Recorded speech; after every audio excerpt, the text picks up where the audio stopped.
Ryle. Gilbert Ryle was born in Brighton, Sussex, England on August 19, 1900s.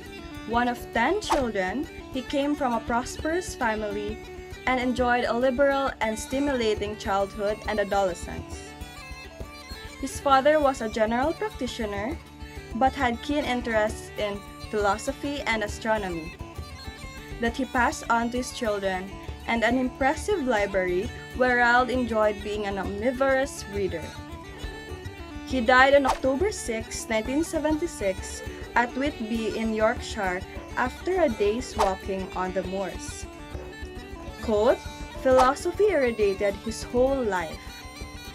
He is reputed to have said that the only completed portrait of him made him look like a drawn German general.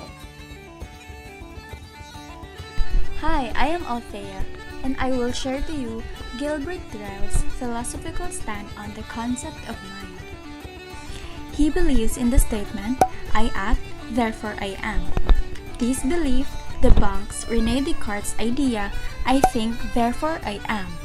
In René Descartes' statement, he is a firm believer of the separation or distinction of the mind and body, which Gilbert Ryle disagrees because he thinks that mental processes are intelligent acts. He believes that the mind and body is the same.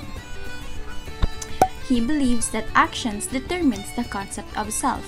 He is a firm believer that how you act and what your actions are depicts what you are or what yourself is and who you are as a person. An example to such philosophical stand is that when you think or you perceive that you are a respectful person, it does not guarantee that you truly are a one respectful person. Rather, your actions will define you, and your actions will determine whether you are truly a decent and respectful person or not. Gilbert Ryle is the son of a prosperous doctor. He is educated at Brighton College and then at Queen's College, Oxford, where he took first honors in 2 subjects. He was also the captain of Queen's College Boating Club. As a result of his brilliant academic work, Gilbert Ryle was appointed to be a lecturer in 1924 and then became a tutor a year after. Both of his achievements were made during his stay at Christ Church, Oxford. During 1945 to 1968, Ryle returned to Oxford to become a Wynfleet Professor of Metaphysical Philosophy. In 1940, he was commissioned by the Welsh Guards, serving his duration for World War II and ending his military career as a major. In his major work, The Concept of Mind, which was written in 1949, Ryle mounted a devastating attack on Cartesian dualism and in particular on the view of mind as a separate substance apart from the body. He also wrote a book in 1954 which was titled Dilemmas, which he showed how certain philosophical impasses could be resolved by a clear understanding of the concepts employed by the apparently contradictory views. So, error of Gilbert Ryle's philosophical stand. So first, let us know what is his stand. So he believes that the mind and the body work together, but according to a behaviorist, believe that psychology should only be concerned with observable actions, namely stimulus and response. They believe that thought processes, such as the mind, cannot be studied scientifically and objectively and should therefore be ignored. Radical behaviorists believe that the mind does not even exist.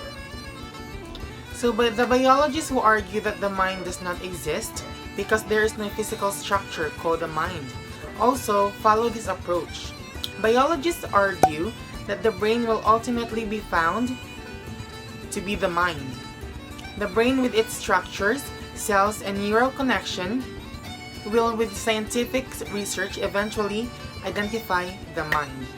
So, since both behaviorists and biologists believe that the only type of reality exists, those that we can see, feel, and touch, their approach is known as monism. Monism is the belief that ultimately the mind and the brain are same thing. The behaviorist and biological approaches believe in materialism monism. Hello everyone, thank you for watching our presentation about Gilbert Ryle. Yours truly, Mae Mendoza. If you do like this video, please give us a high grade, and I hope you learned something new from our presentation.